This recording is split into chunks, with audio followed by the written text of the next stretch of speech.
Konferensiin nageenyaa dhaabbilee amantaa Itoophiyaa fi naannoon kibba Itoophiyaa waliin qopheessa magaalaa Arbaa Mincitti taa'amaa jira. Konferensii nageenyaa kanarratti kan argaman pirezidaantiin naannoo kibba Itoophiyaa Xilahuun Kabbadaa nageenyi wabii jireenya dhala namaa bira darbuun uumaa biroofillee murteessaa ta'uu himaniiru. ሰላም በህይወት የመኖር መሰረት ነው።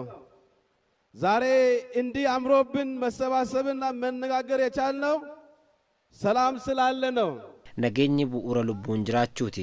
Har'a akkasitti kan nurraa bareedee mari'achaa jirru nageenyi waan jiraateefi nageenyi jalqabbii fi xumura waan gaarii hundaati. Namni tokko nama waliin jiraachuu qofa osoo hin taane jireenya isaa jijjiiruuf nageenyi keessoo isaa jiraachuu qaba.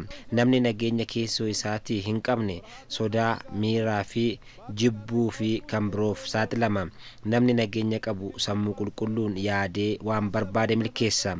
Nageenyi dhufuu kan danda'u hirmaannaa qaama maraan akka ta'es ibsan.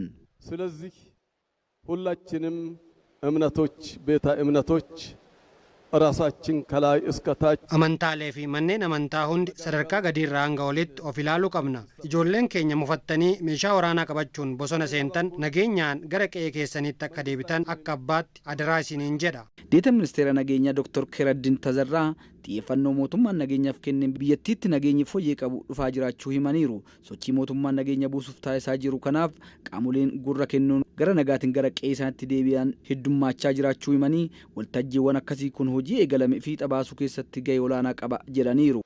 ወሳኝ እሴት መሆኑን በማመን ልዩ ትኩረት በመስጠቱ በአብዛኛው የሀገራችን አካባቢ አንጻራዊ ሰላም ተገኝቶ nageenyi dhimma murteessaa ta'uu mootummaan hubachuun hojii hojjeteen akka biyyaatti nageenyi fooyyeen argamuu danda'eera. Nageenya argame kana itti fufsiisuuf ammallee xiyyeeffannoo guddaan hojjetamaa jira. Rakkoo nageenya naannolee tokko tokkotti nu mudatee furuuf kallattii mariin hojii hojjetameen qaamoleen hidhatan nagaan gara qe'ee isaaniitti deebi'aniiru. Dhimmi nageenya buusuu hunda keenya laallata. Addatti dhaabbileen amantaa hojii guddaatu irraa eegama. Qaamoleen amantaa jala dhukachuun dhimma isaanii raawwachuuf yaalan mul'achaa jiraachuu kan himan barreessan gumii dhaabbilee amantaa Itoophiyaa Taagaay Taaddalaa dhaabbileen amantaa dhimmoota akkasii irratti xiyyeeffannoon hojjechuu akka qaban himaniiru. በሃይማኖቶች ውስጥና መካከል ያሉ ችግሮችን ተግዳሮቶችን የሚያባብሱ መንፈሳዊነት የሌላቸው ይዘቶችን በማንሳት rakkoowwan amantaa jidduu jiru kanneen babbal'isan ajandaawwan amantii kanneen hin qabne kanneen daddabarsan amantaa caalaa dhimma foonii fi siyaasaa kanneen milkeessuuf amantaa jala dhokachuun rakkoo raawwatan dhaabbileen amantaa akkaataa dambii keessoo isaatiin ofirraa dhoorguu qaba. Nageenya lallabuu kan dide karaatti deebisuun murteessaadha. Konferensii kana irratti kutaaleen hawaasaa garaagaraa hooggansa sadarkaa garaagaraa naannoo fi federaalaa hirmaataniiru.